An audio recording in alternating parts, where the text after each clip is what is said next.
old struggle endures.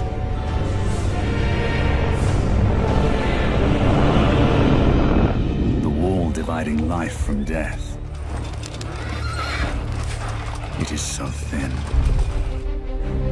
So the Order 1886 is an action shooter, third-person action shooter for the PlayStation 4, exclusively coming for the PlayStation 4 in 2014. It's sort of interesting to learn that it's actually a single-player game. The way the branding reinforced these four characters, I was of the impression it would be like some sort of like Borderlands type title, but we can just go into more detail as to how you have this focus on actually making a single-player game with an ensemble cast. Approaching this game from a single-player point of view was important to us because of the IP, because of how we wanted to relate to the player, and seeing this whole game through Galahad's eyes was the way that we thought would be best to introduce people to a world that we had imagined and built, although it is a historical fiction.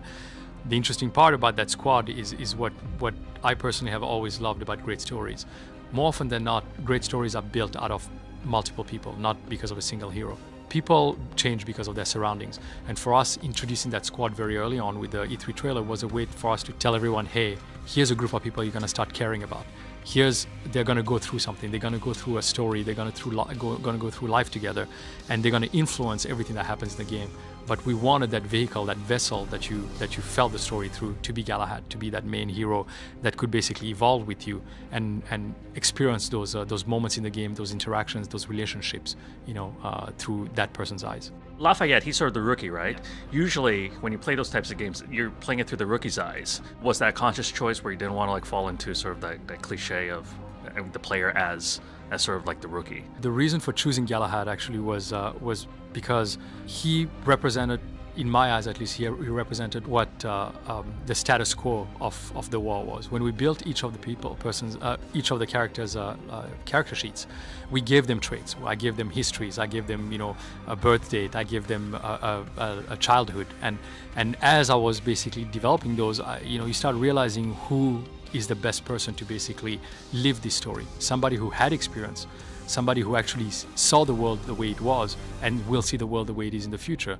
Of course, Lafayette is a rookie. It would have been the easiest way to potentially portray all of this, but I think Lafayette would have too many questions. Lafayette as a rookie would have more questions than the story would build.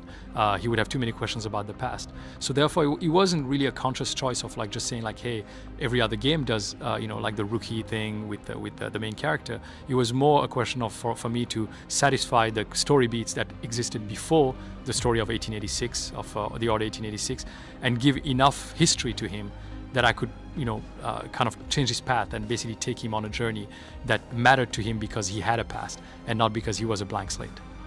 Without spoiling anything, how deep do you go into that lore? So the Arthurian lore that we built into the game goes far deeper than just carrying a name. Sir Galahad, Sir Percival. There is their story, and I mentioned earlier that I wrote character sheets for each of these characters, and all of them has a story that goes and attaches to actually the lore of the real Arthur itself, and the reason why they're named the way they are. They have a story behind them. For example, we've touched on a few things that we're going to expand on in the future. The fact that they have lived longer than humans have lived. The fact that they have lived a life that have seen them take them through decades, longer than other people. The names of these knights actually are taken from their namesake before them. That means that every knight that was there before has given the name to a new knight. So Sir Galahad is not Sir Galahad just because he is. He's because Sir Galahad is the name that he took after a long time ago the original Sir Galahad was gone. And I think that's just part of it, and there's more lore that we're going to bring into play with the Arthurian legends and with other things as well that we're slowly infusing. But again, we're being very careful to not be a mashup, to be too many things. We're very specific about the things that will stick and not stick, but there's definitely going to be more story behind each of these characters and hopefully things that you'll find out in the game.